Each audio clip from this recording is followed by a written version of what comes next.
তো বন্ধুরা চলো তোমাদেরকে চিড়ের পোলাও করা দেখা। দেখো আমি কড়াইতে দিয়ে দিলাম কুচনো আদা, আর এখানে দিয়ে দেবো হচ্ছে বাদাম, দিয়ে দেবো এখানে কাঁচা বাদাম। তো এই কাঁচা বাদাম আর আদাটাকে আর তেজপাতা দিয়ে একটু ভাজা ভাজা করবো। ভাজা ভাজা করার পর তারপরে এই জিনিসটা দিয়ে বাদামটা খুব খুব সুন্দর করে ভাজা হয়ে যাবে। তারপরে এই বাদামটা ভেজে আমরা দেবো হচ্ছে সবজির মধ্যে আমি দিয়েছি এখানে আলু আর গাজরটা।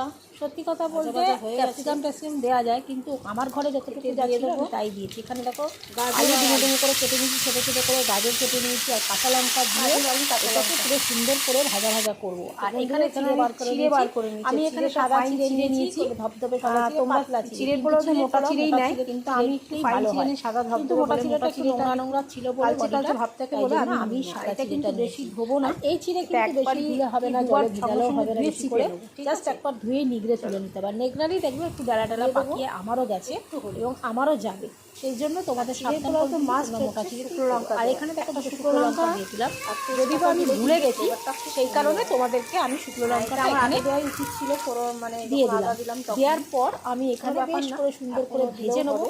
আর ভেজে নেওয়ার পর আমি এখানে কিন্তু এখনও নুন মিষ্টি কিছু দিইনি, জাস্ট একটু হলুদ দিয়েছি, দিয়ে নাড়াচাড়া করছি। আর এখানে দেখো চিড়েটা আমি ধুয়েছি, একদম মানে ডেলা পাকিয়ে গেছে, একবারই ধুয়েছি ভালো করে, ডেলা পাকিয়ে গেছে।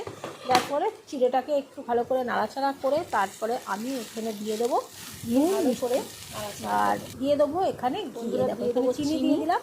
আর চিড়ের পোলাও কিন্তু একটু মিষ্টি মিষ্টি ভালো লাগে, এটা জানি সবাই জানো তোমরা, তবুও আমি বলছি যে চিড়ের পোলাওটা একটু মিষ্টি। এইবার বন্ধুরা এখানে দিয়ে দেবো, আর এখানে দেখো দিয়ে দিচ্ছি নুন। আর আমার কাছে গোলমরিচ গুঁড়ো নেই, কিন্তু যদি এর মধ্যে গোলমরিচ গুঁড়ো দাও তাতেও কিন্তু খুব সুন্দর ব্যাপক খেতে হয়।